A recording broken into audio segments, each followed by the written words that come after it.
Hi, I'm Brian King, and this is Marriage Monday. Last week, we talked a lot about how the culture influences our marriages, how divorce is big business, and how attitudes are just very prevalent in our culture. The comedians are making fun of marriage, the news is giving us horrible statistics, and all kinds of stuff on the outside is attacking our marriages, basically. And today I want to dive a little deeper and look at our own attitudes towards marriage because we need to be very careful how we think about marriage because your attitude towards marriage is hugely going to determine the outcome of your marriage. And what I mean by that is, we looked at all the different cultural things that come against marriage. Well, the fact is, we are a product of our culture. So we may have blind spots, things we don't even know we're harboring and keeping in our minds that don't need to be there and that we should get rid of. Now, the great thing about this is we can change. And the process starts with becoming aware of what those things are. So let's start with the basics. If I ask you to describe your marriage right now, how would you describe it? Would you say it's healthy and strong and you're really happy and things are going great? Or would you say something more along the lines of, oh, yeah, living the dream, marital bliss? Is there a sarcasm going there? Sarcasm? Are you thinking good thoughts about your marriage or bad thoughts? And then examine it. Why are those thoughts there? And the next step, obviously, this isn't a test, it's just a starting point. If there are some things that you're feeling about your marriage, then maybe that's where you need to start working and kind of get it back in line, get it back in control to where it needs to be. There's nothing wrong with having a bad attitude about your marriage. What's wrong is leaving it there and not fixing it. And, that's what we're talking about here on Marriage Mondays. We're talking about how do you go about fixing it. So, like I said, the first step is to be aware of it. And, that's the great thing. We can do that. We can, have self-awareness. We can say, hey, how are things going with my marriage? What do I like about it? How would I change it if I could? And then realize that you not only could, but you should. And if you put the effort in, you can change your marriage, change the things you don't like. We are a product of our culture. And we've already identified that the culture is kind of attacking marriage. So how much of that have we basically bought into? We want to get on a track where our marriage is not only valued, but that we enjoy it and that we can look forward to being married for the rest of our lives. Most people aren't there. It's not their fault. It's just they've bought what's being sold, and it makes it really hard to change. That's why we need to look at it and say, well, what does need to be changed? One of the big things that will impact your marriage over time is your circle of family and friends and coworkers. Now, all of them have some opinion about your marriage.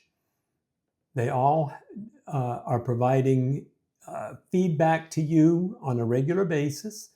And like I said, it's a matter of awareness.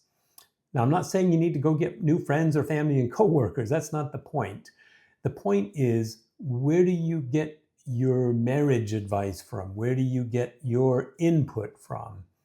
And just like, I wouldn't ask the fat guy that smokes cigarettes for health advice, you don't want to ask the people who are having marriage trouble for marriage advice.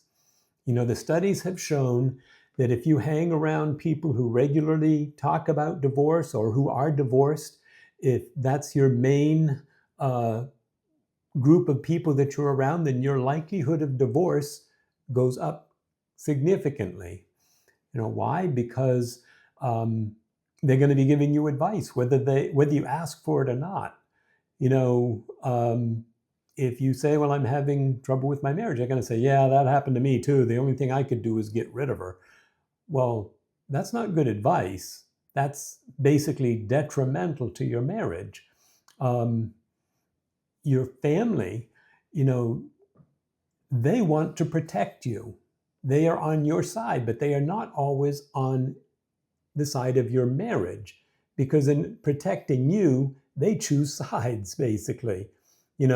She did that to you. You let her get away with that. They're going to pick sides. And you're going to have to kind of put that aside and say, you're not my source of marriage advice, because you're not going to be for the marriage. Great, you're for me. I like that. But you're not for our marriage, because you never thought she was good enough for me anyway. Why? Because, you're family. So just be aware where they're coming from, and then kind of put that aside and don't use that as advice on what to do. It's the same with your friends. They're going to take your side. And if the only thing that they know how to use as a tool to fix a marital problem is divorce, then guess what? They're going to advise you to get a divorce. Other marriage problems, if you aren't getting along well with your wife, they're going to advise you, well, so and so over here is available. Why don't you go hang out with them for a while? And yeah, it's cheating on your wife, but everybody does that, right? No, they don't. But that's the advice they're going to give you if that's the world they're living in. If they don't have a good marriage and they're cheating on their spouse, they're going to encourage you to do the same. Do you need to get rid of them as friends? Well, maybe, but that's not the point. You need to be aware of where your advice is coming from and where you are gathering information to work on your marriage. Find people with good marriages and ask them for advice.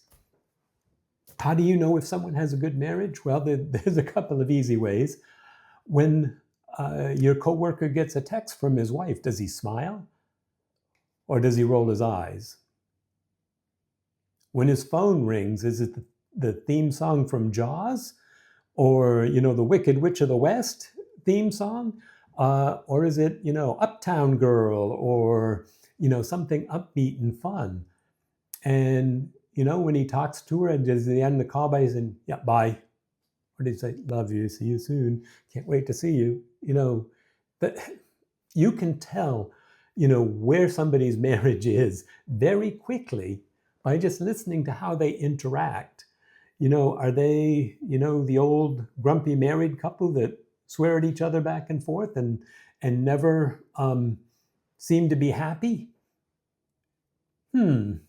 Maybe that's not where I should get my marriage advice.